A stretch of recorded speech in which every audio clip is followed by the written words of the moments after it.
Hey, what's up? Wix here again. Welcome back to the channel. Part 3 of our LS exhaust upgrade, which is the sound comparison. It's time to start this car and see what it sounds like. Let's go.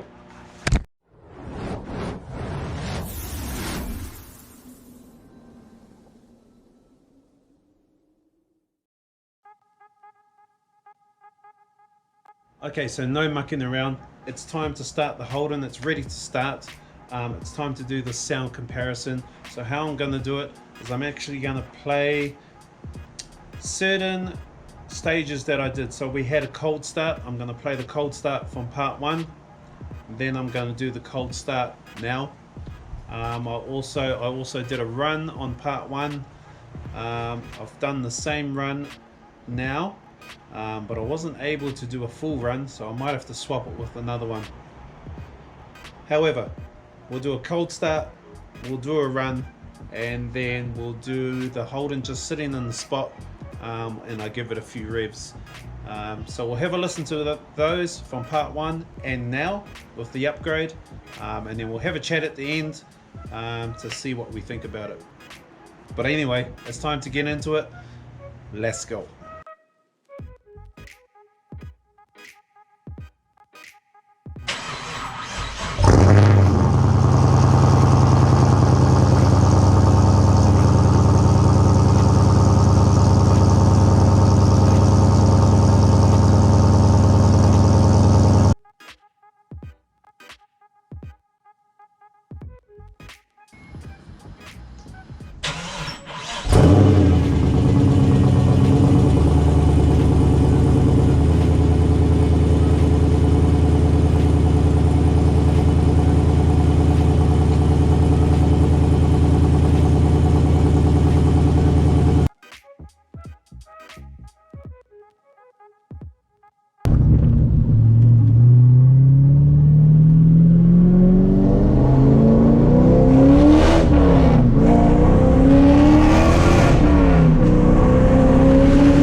Okay, so there you have it, all the sound comparisons that I did from the first video, or the main ones, and what it sounds like now. So first of all, we'll talk about the cold start. From what I heard in the video, not much difference, to be honest, and what I do want to say is that it's very hard to capture the entirety of the sound through a camera, through the audio of a camera. It's very different when you're here in person. An example of the cold start is when on the old system, when it does start up, I would say it's got a high-pitched noise. It's quite high-pitched, whereas now on the new system, even though it sounds the same, it's got more of a low end.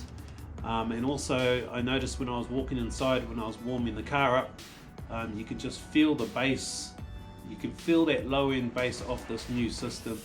And even things in the house were rattling, and it's not cammed at the moment, so even inside things were rattling on the windowsills and stuff like that. So it didn't do that on the old system, so that's one difference, one huge difference that I noticed. but overall through the audio of the camera it pretty much sounds the same. Moving on to the run.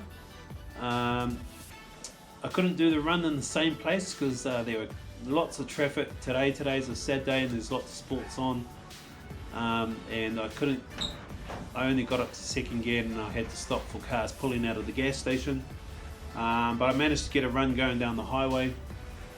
But between the two, the old system on camera definitely sounds louder, and it is, and like I said, it's that higher pitch type of noise, the type of noise that's going to get you in trouble if a police or the cops hear you, whereas now it would sound, I want to say it sounds a lot smoother, especially on decel or when you're decelerating. On the old system it was quite harsh and it was louder than accelerating, but now it sounds pretty equal accelerating or decelerating. But it sounds a lot smoother. That's what I do want to say about that.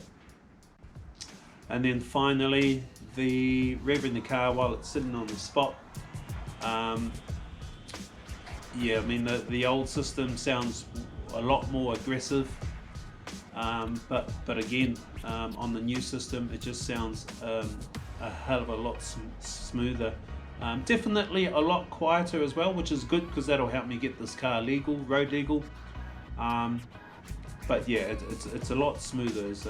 So my overall comment about the new system is that it's a lot smoother, and it's definitely got a low end bass that you can feel outside of the car.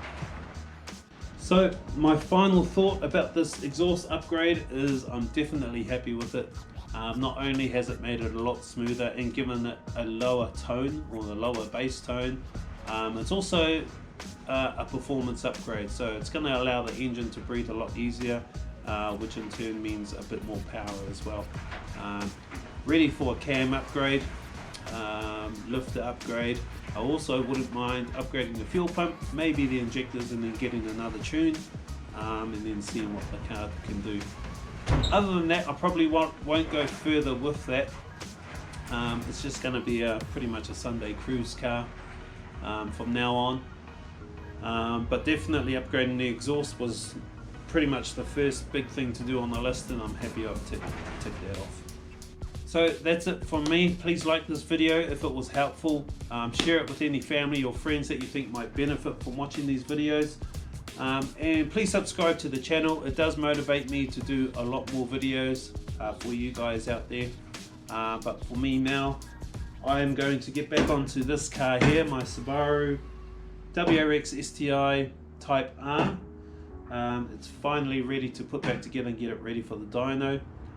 If you haven't seen my build for this, I'm going to put a link in the description for episode 1. I actually think I'm up to episode 28 or 29. So yeah, I've got a lot of videos on this, and it's time to end this nightmare as well. But that's it for me. Thank you for your support. We'll see you in the next episode. Ciao.